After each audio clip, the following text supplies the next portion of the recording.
Hello everyone, once again Shalini Bhatia is here. Welcome to my channel. Hope all will be here and hearty. I am also fine. God bless you all. Today children, my students, my relatives and my friends, today I brought for you confusing words, है ना.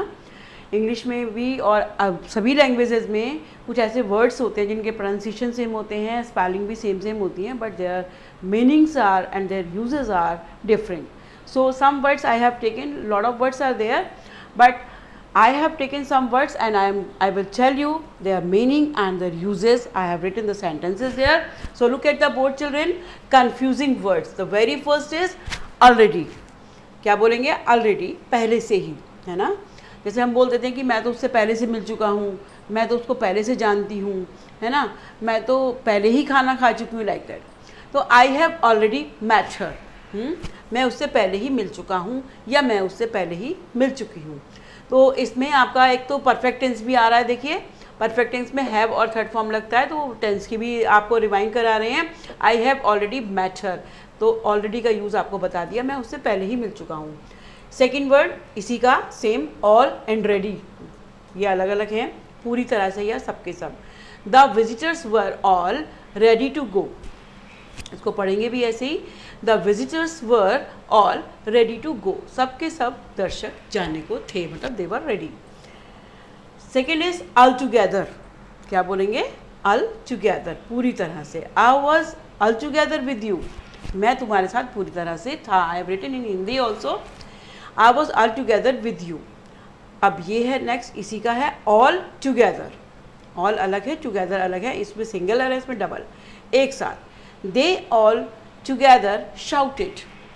वे सब एक साथ चिल्लाए, है ना, मैंने लिख दिया. अब से थर्ड है अरेंज. अरेंज का मतलब सभी को पता है, अरेंज करना, है ना, प्रबंध करना भी, और यहाँ पर है व्यवस्थित करना. अरेंज का मतलब है व्यवस्थित. To keep the things in proper order. किसी चीज़ को प्रॉपर ऑर्डर में तरीके से, व्यवस्थित तरीके से रखना. Arrange your things well. अपनी चीज़ों को अच्छी तरह से सजा दो या व्यवस्थित रूप से रख दो. And the second one is इसी का अरेन. It is ji is silent, ARRAIGN, Aron. I have written the pronunciation in Hindi also. दोष लगाना या आरोप लगाना. There is अरेनमेंट against you. तुम्हारे खिलाफ एक आरोप है.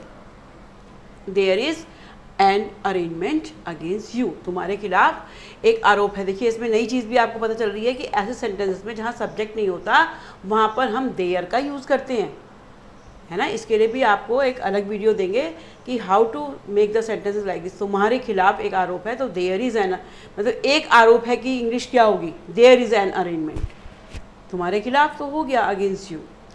नेक्स्ट इज एंजल, फरिश्ता, देवदूत, है ना. एंजल लिखा है हमने हिंदी में ब्रैकेट में. You are an angel for me. तुम मेरे लिए एक फरिश्ता हो. हम जैसे कह देते हैं तुम मेरे लिए एक फरिश्ता बनकर आए हो, तुमने मेरा इतना मदद साथ दिया, तो you are an angel for me. And next is angle. देखिए थोड़ा सा डिफरेंस है. एंगल मैंने लिखा है कोण. View it from this angle. इसको इस कोण से देखो. View it from this angle. Angle maths में भी होता है ना. और the last one is audit. Audit मतलब AUDIT, ऑडिट, हिसाब की जांच करना. We have to audit all the accounts. हमें सारे खातों की जांच करनी है या हमें करनी पड़ती है. We have to audit all the accounts. Have to का यूज़ होता है, हमें ये करना है, हमें खाना खाना है. We have to eat the food, हमें जाना है. वी हैव टू गो, है ना. Use of have to I told you here. और ऑडिट का मीनिंग बता दिया. And then the last one is इसी के जैसे मिलता जुलता है एडिट. वो ऑडिट और ये एडिट. आप पता है एडिट करना, you know very well. Who has edited this book. इस बुक को किसने एडिट किया, मतलब संपादन करना. जैसे कुछ लिख करके हम उसमें एडिटिंग करते हैं कि अब हमें एडिट करना है, सम चेंजेस आर देयर, है ना, अकॉर्डिंगली. तो who has edited this book.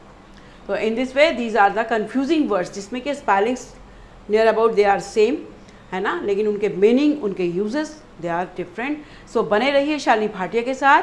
If you want to learn English, please go through all the videos and keep learning them, keep using them. God bless you all. But if you did not subscribe my channel, please subscribe and press the bell icon for the new updates. Next video, maybe I may give you after some time or tomorrow we will meet again. God bless you all children. Good night. Bye bye. Shabba khair.